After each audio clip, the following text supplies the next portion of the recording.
Assalamualaikum warahmatullahi wabarakatuh. Kita kali ini akan masuk ke dalam materi hukum perlindungan konsumen mengenai pelaku usaha dan perbuatan yang dilarang oleh pelaku usaha.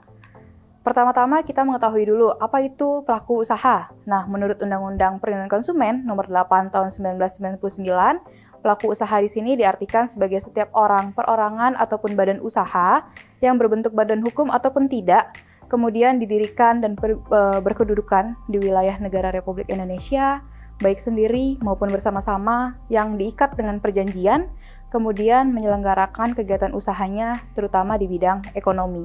Nah, kalau berkaitan dengan bidang ekonomi, tentunya pelaku usaha ini orientasinya adalah untuk orientasi keuntungan.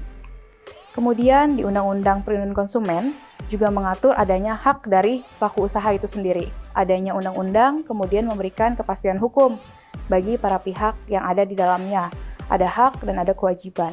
Sekarang kita masuk dulu adanya hak-hak yang diperoleh oleh pelaku usaha. Yang pertama, pelaku usaha itu mempunyai hak untuk dapat menerima pembayaran sesuai dengan apa yang sudah disepakati dengan kondisi dan nilai tukar barang atau jasa yang diperdagangkan. Jadi, pelaku usaha di sini bukan hanya pelaku usaha yang memperdagangkan produk-produk dalam bentuk barang saja, tetapi juga pelaku usaha yang menyediakan jasa-jasa di bidang apapun. Kemudian yang kedua, pelaku usaha juga mempunyai hak untuk mendapatkan perlindungan hukum dari tindakan konsumen yang beritikat tidak baik. Jadi tidak selalu konsumen ini harus dilindungi dalam hal apapun. Bukan berarti Undang-Undang Perlindungan Konsumen ini adalah undang-undang yang melemahkan kondisinya konsumen. Tetapi Undang-Undang Perlindungan Konsumen di sini juga mengakomodir adanya kepentingan perlindungan kepada pelaku usaha. Kemudian yang ketiga, pelaku usaha juga memiliki hak untuk melakukan pembelaan sepatutnya di dalam penyelesaian hukum sengketa konsumen. Tentunya kalau kita mempelajari adanya transaksi antara konsumen dengan pelaku usaha, nantinya akan timbul adanya akibat hukum, timbul hak dan kewajiban, dan juga dapat dimungkinkan yang namanya adanya hubungan hukum antara satu sama lain pasti akan seketika menimbulkan sengketa kalau salah satunya tidak sepakat. Kemudian yang keempat, pelaku usaha juga mempunyai hak untuk dapat mendapatkan rehabilitasi nama baik ketika sudah terbukti secara hukum bahwa kerugian konsumen yang diakibatkan oleh barang dan jasa yang diperdagangkan itu ternyata tidak benar.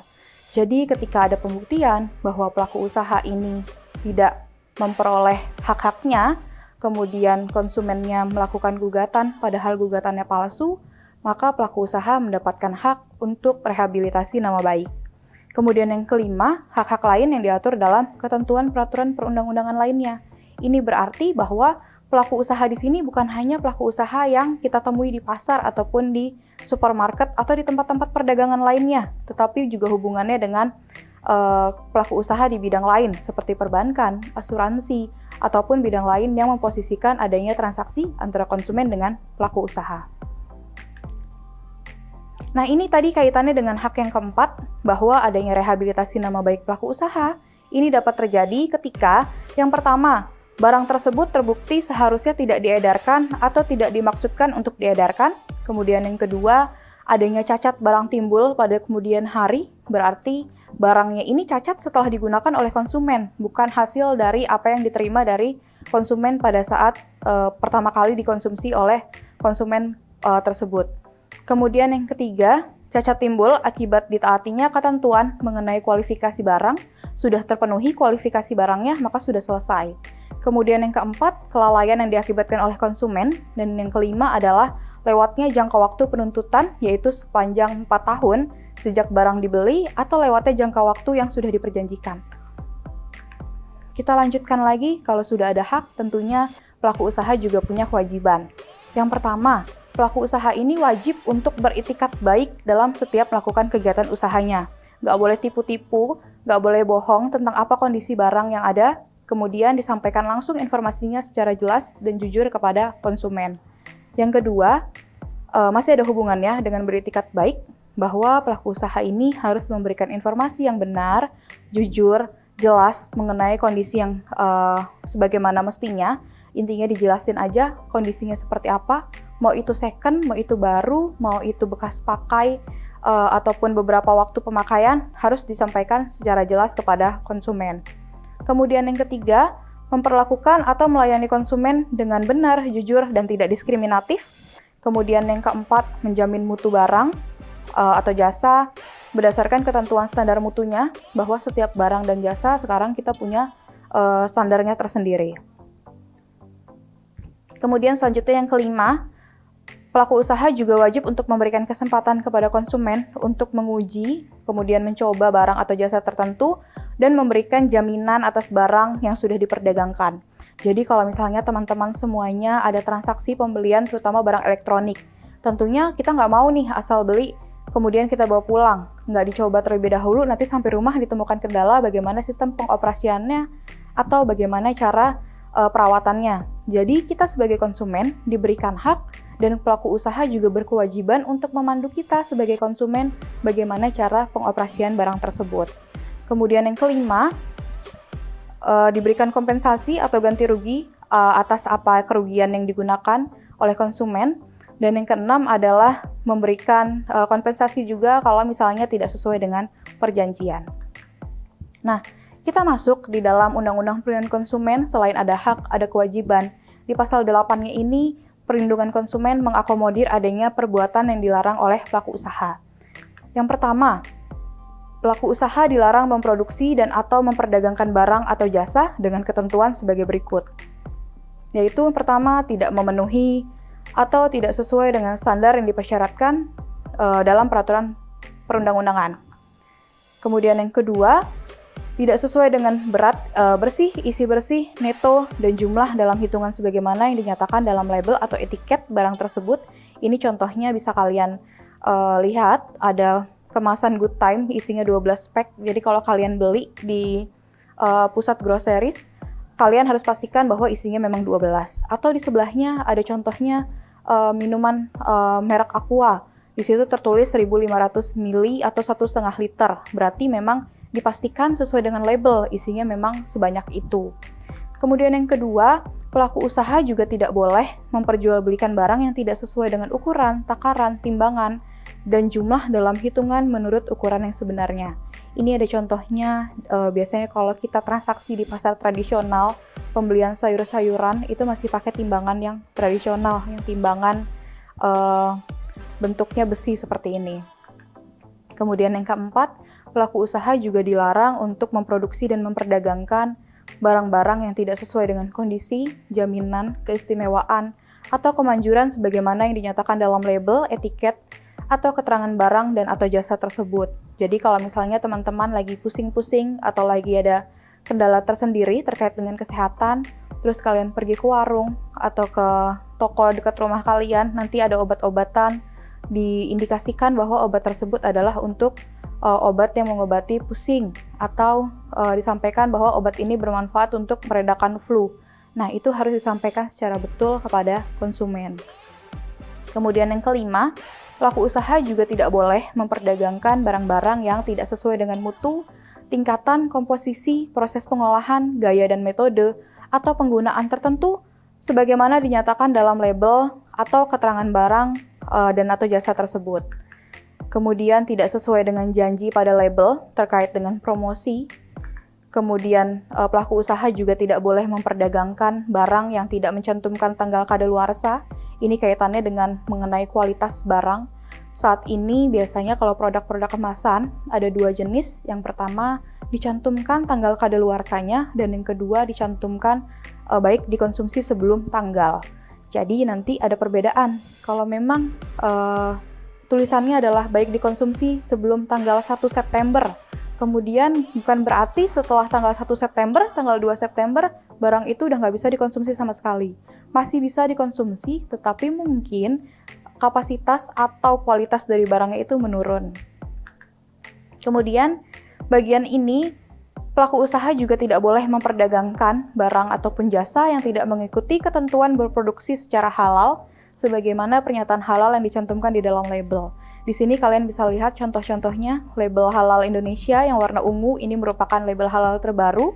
Kemudian Majelis Ulama Indonesia, ini juga label halal yang berlaku di Indonesia saat pelabelan halal masih dalam kapasitas dari MUI. Kemudian yang di bawah ada label mengandung babi. Ini adalah kewajiban bagi pelaku usaha yang memang memproduksi barang non-halal untuk mencantumkan label tersebut.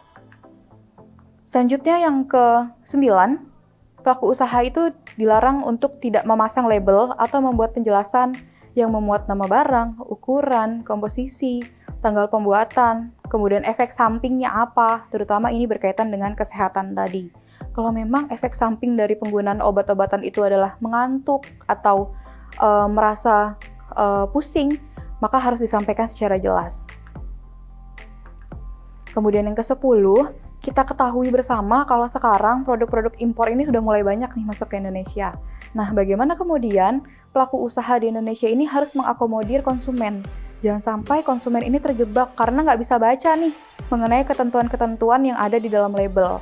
Labelnya kalau berbahasa asing, contoh kita banyak ketahui ada makanan impor dari Korea, kemudian dari Jepang, itu harus diakomodir dengan dicantumkan label berbahasa Indonesia.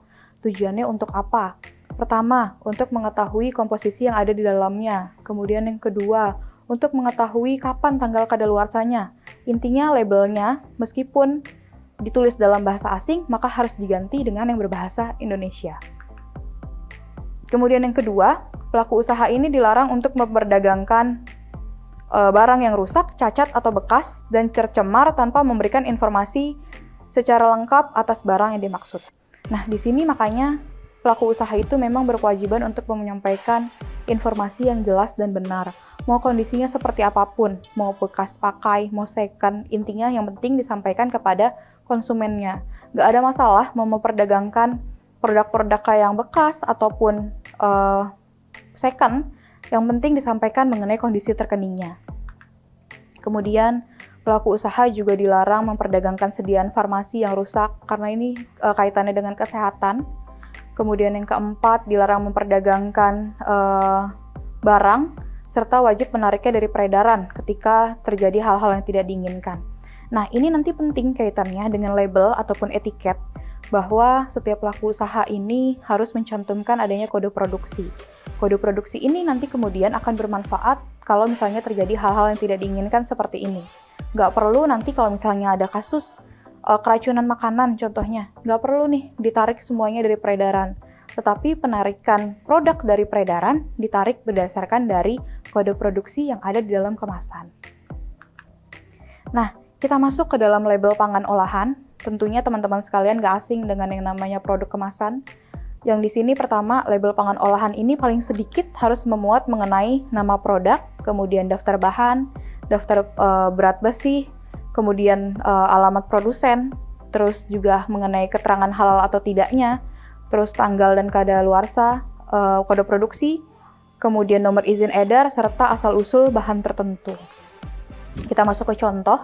Di sini ada contoh label olahan pangan, ada tulisan Cindy. Cindy ini nama merek dagang. Kalian bebas kalau misalnya mau punya usaha apapun, dikasih nama apapun. Kemudian ada nama produk. Nama produk ini untuk penjelasan nih. Kita nggak tahu nih kalau misalkan cuma tahu nama dagangnya Cindy. Cindy itu apa? Permen kah? Kerupuk atau apa? Makanya di sini dijelaskan nama produknya adalah kerupuk ikan bilis. Kemudian dicantumkan label halalnya. Nama produsennya di mana? Di sini jelas ada di Padang. Kemudian nomor izin edarnya. Setelah didaftarkan ke BPOM, keluar nih nomor izin edarnya. Kemudian ada keterangan kadaluarsa, berat bersihnya isinya berapa, daftar komposisi bahannya, kemudian informasi alergen. Ini penting banget untuk teman-teman yang punya alergen, sifatnya mungkin nggak bisa kena ikan, ataupun nggak bisa minum produk-produk yang mengandung dari produk sapi. Ini bisa menjadi informasi tambahan. Ada ingredients, kemudian kode produksi, ini yang tadi dimaksud untuk memudahkan kalau misalnya terjadi adanya suatu permasalahan. Kemudian juga harus dicantumkan mengenai kode-kode produksi lainnya. Nah, di sini kita breakdown satu persatu. Adanya nama produk, ini diatur lebih lanjut di dalam peraturan BPOM nomor 31 tahun 2018, bahwa setiap nama dagang atau nama produk ini tidak boleh berbenturan dengan perundang-undangan, termasuk juga berbenturan dengan keasusilaan dan juga ketertiban bahkan agama. Kemudian telah menjadi nama umum, terus juga tidak boleh mengandung nama sifat. Kemudian daftar bahan yang digunakan, ada bahan baku, bahan tambahan pangan, terus juga ada bahan penolong, ini harus dicantumkan semuanya. Kemudian ini contohnya, ada nama produk, kemudian daftar bahan. Kemudian dicantumkan juga mengenai berat bersih atau isi bersihnya. Kalau misalnya padat ditulis dengan miligram, gram, kilogram, terus kalau misalkan cair bisa mililiter, liter. Kalau misalkan semi padat seperti bubuk, itu bisanya mili atau kilogram atau liter juga bisa. Kemudian dicantumkan juga alamat produksi atau produsennya atau pengimpor kalau memang produknya adalah produk-produk impor. Kemudian ini berkaitan dengan halal, apakah produknya itu mengandung bahan-bahan yang non-halal harus dicantumkan. Tanggal dan kode produksi, di sini juga harus dicantumkan mengenai kapan diproduksinya, kemudian kode produksinya untuk mengkelompokkan tadi barang-barang yang diproduksi. Kemudian adanya keterangan kadaluarsa, dinyatakan dalam tanggal, bulan, dan tahun, kemudian didahului dengan kata-kata baik digunakan sebelum, dan juga adanya pengecualian kalau misalnya terjadi minuman yang mengandung alkohol paling sedikit 7%, roti dan kue, ini juga sama, memiliki kandungan-kandungan masing-masing. Kemudian nomor izin edar, ini juga harus dicantumkan ketika sebuah produk sudah memiliki izin edar dari BPOM. Adanya asal-usul bahan pangan tertentu, ini juga harus dicantumkan, terutama tadi untuk produk-produk yang mengandung alergen sebagai informasi kepada konsumen bahwa produk ini mengandung bahan-bahan yang memungkinkan memicu adanya alergi. Baik, terima kasih. Untuk materi hari ini terkait dengan pelaku usaha dalam hukum perlindungan konsumen sudah selesai. Wassalamualaikum warahmatullahi wabarakatuh.